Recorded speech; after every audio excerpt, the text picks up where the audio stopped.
Hi friends, I wanted to share this book with you that we had read earlier today at Line Time, The Boy Who Harnessed the Wind by William Kamkwamba and Brian Mealer.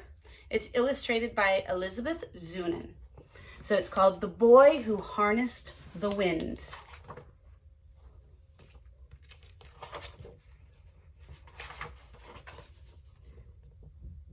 In a small village in Malawi, where people had no money for lights, nightfall came quickly and hurried poor farmers to bed. But for William, the darkness was best for dreaming.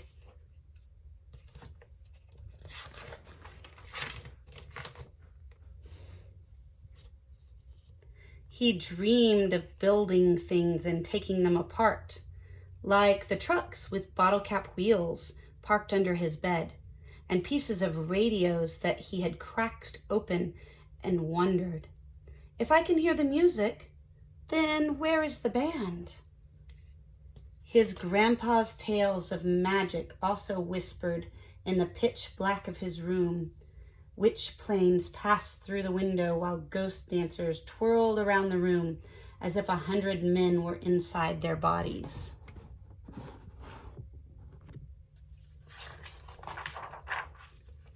At dawn, in the fields, William scanned the maize rows for magical beings, then wondered as a truck rumbled past. How does its engine make it go? Pay attention where you throw that hoe, his father shouted. You'll cut off your foot.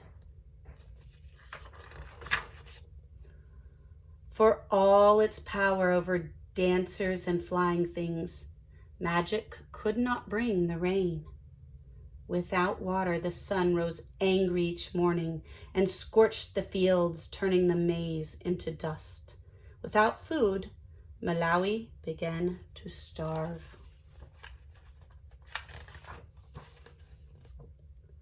Soon William's father gathered the children and said, "From now on, we eat only one meal per day. Make it last." In the evenings, they sat around the lantern and ate their handful, watching hungry people pass like spirits along the road. Money also disappeared with the rain. "Papani," his father said, "I am sorry. You will have to drop out of school." Now William stood on the road and watched the lucky students pass, alone with the monster in his belly and the lump in his throat. For weeks he sulked under the mango tree until he remembered the library down the road, a gift from the Americans. He found science books filled with brilliant pictures. With his English dictionary close by, William put together how engines moved those big trucks and how radios pulled their music from the sky. But the greatest picture of all was a machine taller than the tallest tree, with blades like a fan. A giant pinwheel? Something to catch magic? Slowly he built the sentence, "Windmills can produce electricity and pump water." He closed his eyes and saw a windmill outside his home, pulling electricity from the breeze and bringing light to the dark valley. He saw the machine drawing cool water from the ground, sending it gushing through the thirsty fields, turning the maize tall and green. Even when farmers' prayers for rain went unanswered, this windmill was more than a machine. It was a weapon to fight hunger. "Majesti feeble," he whispered. "I will build electric wind." In the junkyard, pieces appeared like rusted treasures in the tall grass. A tractor fan, some pipe, the bearings and bolts that required every muscle to remove. "Tonga!" he shouted to the birds and spiders, holding up his prize. But as William dragged his metals home, people called out, "This boy is misala. Only crazy people play with trash."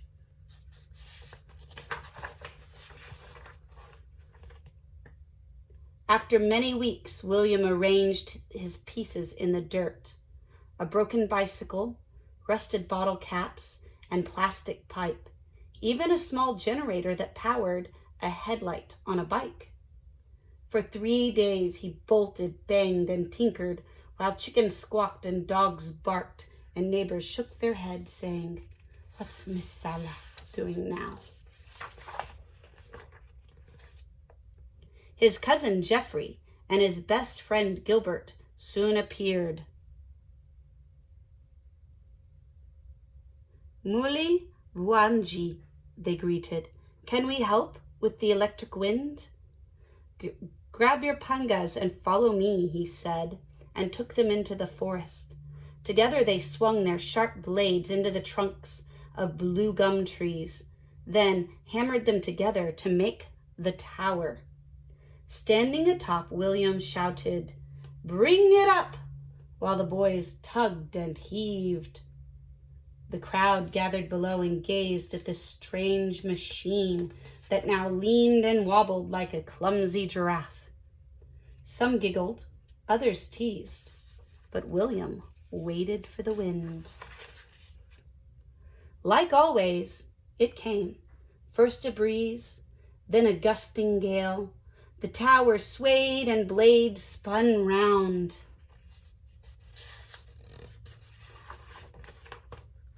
With sore hands, once slowed by hunger and darkness, William connected wires to a small bulb, which flickered at first, then surged as bright as the sun.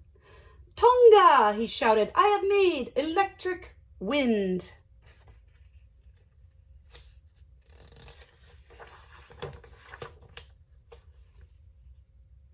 "Wachita bueno!" a man yelled. "Well done!" As the doubters clapped and cheered, William knew he had just begun. Light could not fill empty bellies, but another windmill could soak the dry ground, creating food where once there was none. Majetsi a Mafipo, electric wind can feed my country, William thought. And that was the strongest magic of all. Now, I really love this story because not only is it inspiring, but it's true. So this is William Kamkwamba. He was born in 1987 in Malawi, and it's in sub-Saharan Africa.